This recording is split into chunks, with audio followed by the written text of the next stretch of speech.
मीना एक छोटी लड़की थी जिसकी माँ की मौत बहुत साल पहले हो चुकी थी और उसके पिता ने दूसरी शादी कर ली थी। मीना की सौतेली माँ मीना को बहुत परेशान करती थी और कभी कभी मारा भी करती थी।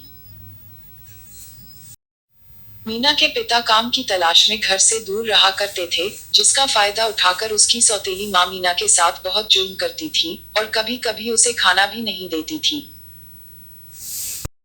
माँ मुझे खाना दे दो, बहुत भूख लगी है। हाँ महारानी को बड़ी भूख लगी है। जब देखो खाना खाना, आज घर में कुछ नहीं है। तभी मीना रोते रोते रात में जंगल की तरफ चली जाती है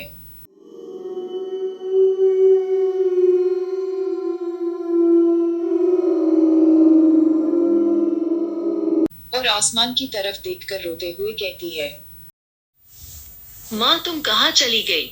नई माँ बिल्कुल भी अच्छी नहीं है, हमेशा मुझे मारती रहती है। माँ तुम मुझे छोड़कर क्यों चली गई? मीना रोते हुए घर आ जाती है और रोते रोते ही सो जाती है। तभी आसमान में जोर से बिजली गरजती है और माँ जो चुड़ैल बन गई थी, यह देखकर बहुत गुस्सा हो जाती है। अरे ओ महारानी, कब तक सोई रहेगी? उठकर कुछ काम कर ले, या ऐसे ही मुफ्त में रोटियां तोड़ती रहेगी। ठीक है माँ, मैं अभी आई। तभी चुड़ैल माँ वहां आ जाती है। वह किसी को भी दिखाई नहीं देती। अपनी बेटी को देखकर चुड़ैल माँ सौतेली माँ को नीचे गिरा देती है। हे भगवान, मर गई रे, मेरी कमर टूट गई, कोई तो उठा लो। उसके बाद वह सोने चली जाती है। रात को जब सौतेली माँ सो रही होती है, तो चुड़ैल उसे हवा में उड़ा देती है और जोर से नीचे गिरा देती है। अगले दिन मीना के पापा शहर से वापस आ जाते हैं, तो वह उसे सारी बातें बताती है कि उसके साथ क्या क्या हो रहा है। अरे भाग्यवान, यह तो बहुत ही भयानक बात है। लगता है हमारे घर में किसी चुड़ैल का साया पड़ गया है। मैं अभी पंडित जी को बुला कर लाता हूँ। और वह पंडित जी को अपने साथ ले आया। पंडित जी ने तुरंत ही हवन की तैयारी शुरू कर दी।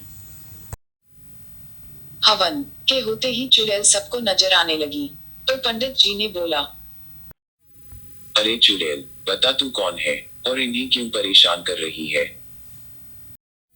तभी वह चुड़ैल बोली, मैं शीला, मीना की माँ। मरने के बाद मैं चुड़ैल बन गई।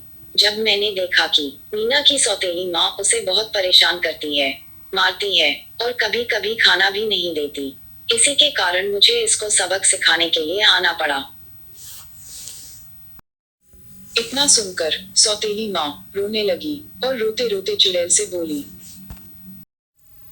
मुझे माफ कर दो बहन, मुझे मेरी गलती का एहसास है।